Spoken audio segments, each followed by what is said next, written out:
મંચ ઉપર બિરાજમાન અન્ય મહેમાનગણ અને આ ટ્રસ્ટના ટ્રસ્ટીઓ અને કરીમ સર જેણે અમને ઇન્વાઇટ કર્યા છે.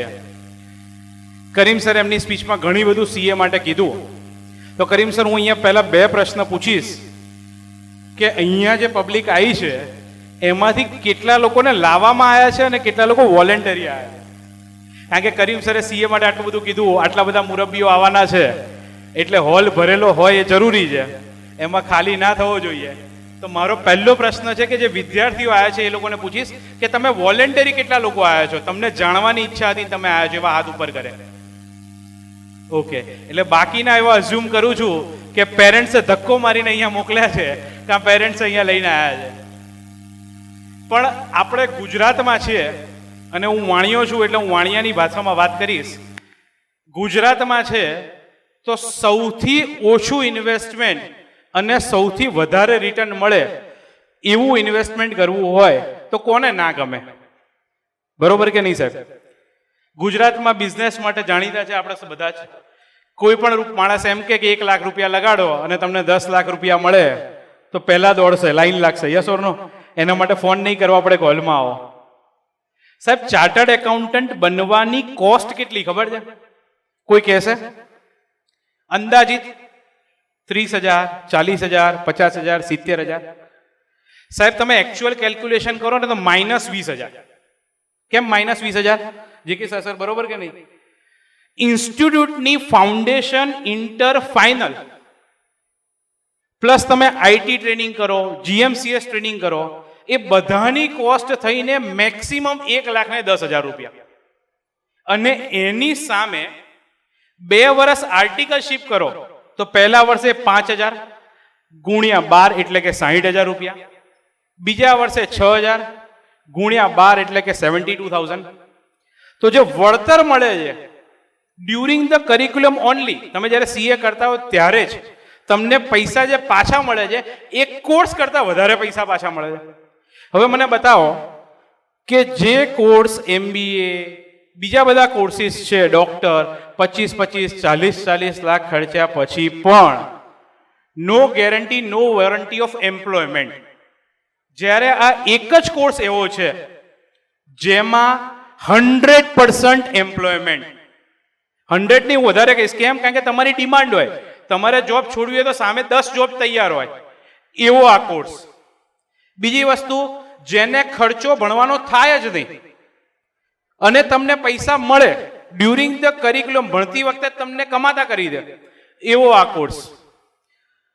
અહીંયા જે પાસ પ્રેસિડેન્ટ સાહેબ બેઠા છે, CCM સાહેબ બેઠા છે, તમને ખાસ કહું કે આ જે ઇન્સ્ટિટ્યૂટ છે ને, જે CA ની ડિગ્રી આપી રહી છે, CA ની ડિગ્રી આપી રહી છે, એ ઇન્સ્ટિટ્યૂટ વર્લ્ડની હાઈએસ્ટ રેકગ્નાઇઝ અકાઉન્ટિંગ ઇન્સ્ટિટ્યૂટ છે. એનો અર્થ શું થયો? કે જો ચાર્ટર્ડ એકાઉન્ટન્ટ ડિગ્રી લઈને તમે વર્લ્ડના કોઈ પણ ખૂણામાં કામ કરવા જાઓ તો શું એનું રેકગ્નિશન મળે? Answer is yes. શું તમે અમેરિકામાં કામ કરવા જાઓ તો શું તમને એમ્પ્લોયમેન્ટ મળે? Answer is yes. સિંગાપુરમાં કામ કરવા જાઓ તો શું એમ્પ્લોયમેન્ટ મળે? Answer is yes. દુબઈમાં કામ કરવા જાઓ તો મળે? હા, મળે. ભારતમાં તો મળે જ, પણ ઓલ ઓવર ધ વર્લ્ડમાં.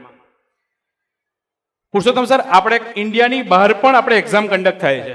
આ એક જ ઇન્સ્ટિટ્યૂટ અકાઉન્ટિંગની એવી છે કે જેની ફિઝિકલ એક્ઝામિનેશન ઇન્ડિયાની બહાર પણ થાય છે. બીજી ઇન્સ્ટિટ્યૂટની થાય છે પણ એ વર્ચ્યુઅલ બેઝિસ પર પણ થાય છે. પણ CA ઇન્સ્ટિટ્યૂટની દુબઈમાં પણ એક્ઝામ સેન્ટર હોય છે અને એક જ ટાઈમે ઓલ ઓવર વર્લ્ડમાં બધા જ વિદ્યાર્થીઓ, લગભગ 8.5 લાખ વિદ્યાર્થીઓ અને 4 લાખ ચાર્ટર્ડ એકાઉન્ટન્ટ ધરાવતું આ ઇન્સ્ટિટ્યૂટ છે. હવે જ્યારે આપણે આ કોર્સ વિશે માહિતી મને 7 મિનિટ આપેલી છે તો કોર્સ વિશે પણ તમને માહિતી આપી દઉં કે સૌથી પહેલા આમાંથી કેટલા લોકો 12th ની એક્ઝામ આપીને અહીંયા બેઠા છે? 12th ની એક્ઝામ આપીને? ગ્રેટ. 10th ની એક્ઝામ આપીને? 10th ની એક્ઝામ આપીને? અરે વાહ, ગ્રેટ. 10 જણા. અને કોલેજની એક્ઝામ આપીને? ઓકે, 15 જણા. 10th પછી તમે આ કોર્સ માટે રજીસ્ટ્રેશન કરી શકો.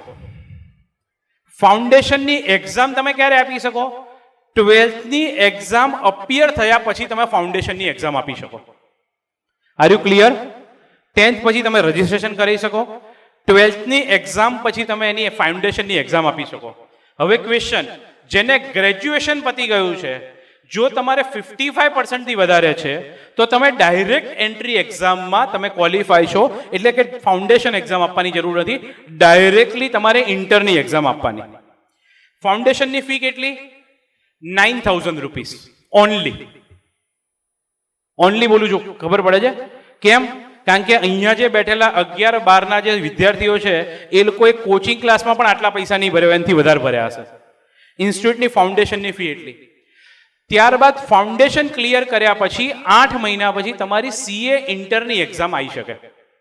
સીએ ઇન્ટરમાં 2 ગ્રુપ હોય, ફાઉન્ડેશનમાં 4 paper, very easy. It is equivalent two 11th and 12th. 11th અને 12th ની તમે બુક લો, એને કમ્બાઇન્ડ કરો એટલે તમારો ફાઉન્ડેશનનો સિલેબસ થઈ જાય. ઇન્ટર 8 મહિના પછી ઇન્ટરની એક્ઝામ આવે. ઇન્ટરની એક્ઝામમાં 2 ગ્રુપ હોય, બંને ગ્રુપ પાસ કરવા જરૂરી છે. બંને ગ્રુપ પાસ કર્યા બાદ તમે 2 વર્ષની આર્ટિકલશિપ કરી શકો. ઇન ધ સેન્સ પેબેક પીરિયડ ચાલુ થાય, તમારા જો ઇન્વેસ્ટમેન્ટ જે ચાલુ કર્યું છે. આર્ટિકલશિપ તમારે 2 વર્ષની કરવાની. કોઈ પણ રેકગ્નાઇઝ પ્રેક્ટિસિંગ ચાર્ટર્ડ એકાઉન્ટન્ટ કરી શકો છો. ઇન્ટર પાસ કર્યા પછી બીજી એક ઓપ્શન એ પણ છે, જનરલી લોકો ઓપ્ટ નથી કરતા, પણ એક ઓપ્શન એ પણ છે કે ઇન્ટર પાસ કર્યા પછી તમને એક સર્ટિફિકેટ મળે છે, જેમાં રેકગ્નાઇઝ અકાઉન્ટન્ટનું સર્ટિફિકેટ મળે છે, જેમાં તમે અકાઉન્ટિંગ ટેકનિશિયનનો કોર્સનું રેકગ્નિશન તમને મળે છે. આર્ટિકલશિપના 2 વર્ષ પછી તમને 6 મહિના પછી સીએ ફાઇનલની એક્ઝામ આપી શકો છો.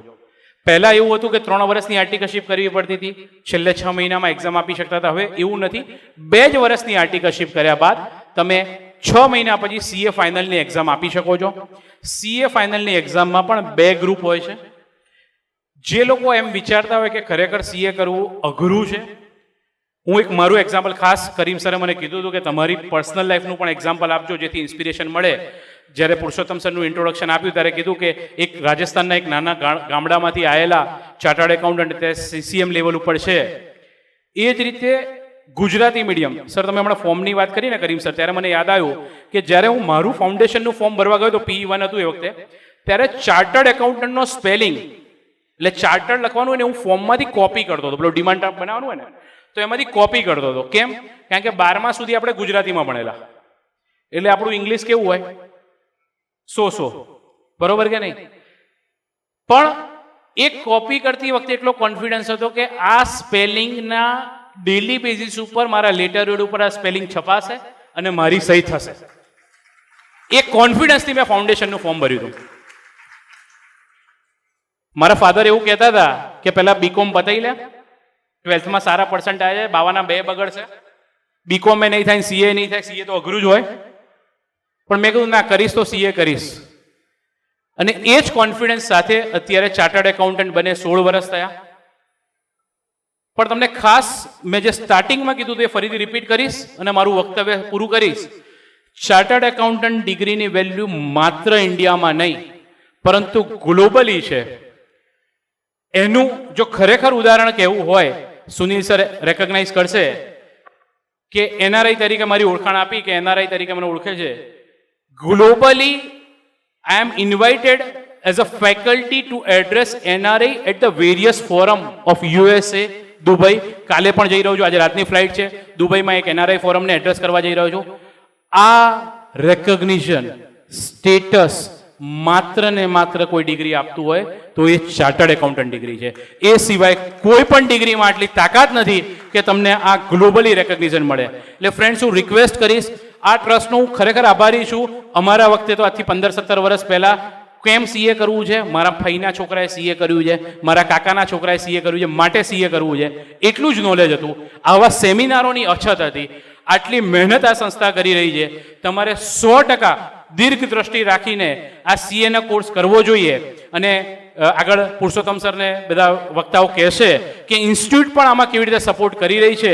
તમારે સીએ કરવા માટે એની વિગતવાર માહિતી બીજા વક્તા પણ આપશે. પણ હું એટલું જ રિક્વેસ્ટ કરીશ કે આ સંસ્થાએ જે એફર્ટ્સ કર્યો છે તમારી આંખ ખોલવાનો, એને ખાસ તમે કોઈ પણ જાતની અવગણના કર્યા વગર ખાસ તમે સીએ કરો અને આ ફ્યુચર, બ્રાઇટ ફ્યુચરને વરો, એ જ મારી આશા. Thank you.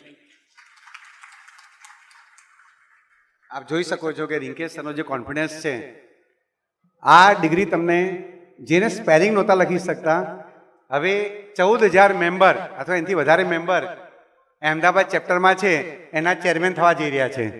ખરેખર આ જે ટ્રાન્સફોર્મેશન છે એ જો કોઈ ડિગ્રી કરતી હોય તો એ ચાર્ટર્ડ એકાઉન્ટન્સી છે.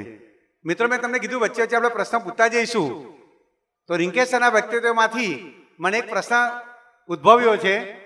જોઈએ આપ લોકોનું કોન્સન્ટ્રેશન કેવું છે.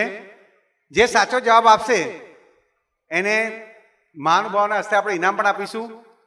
સરે વાત કરી કે સીએ ફાઉન્ડેશન કિંમતમાં સસ્તું છે, એટલે ખર્ચો એનો ઓછો થાય છે.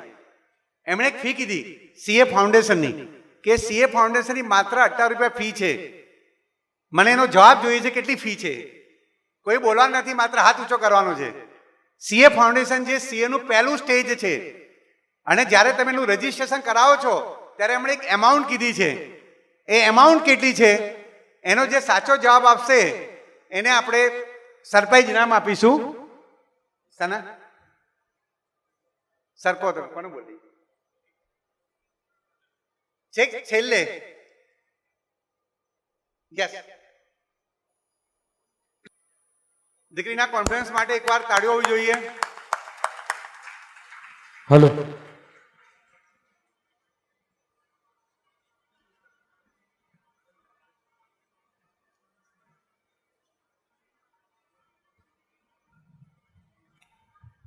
बेटा आपका नाम बताइए.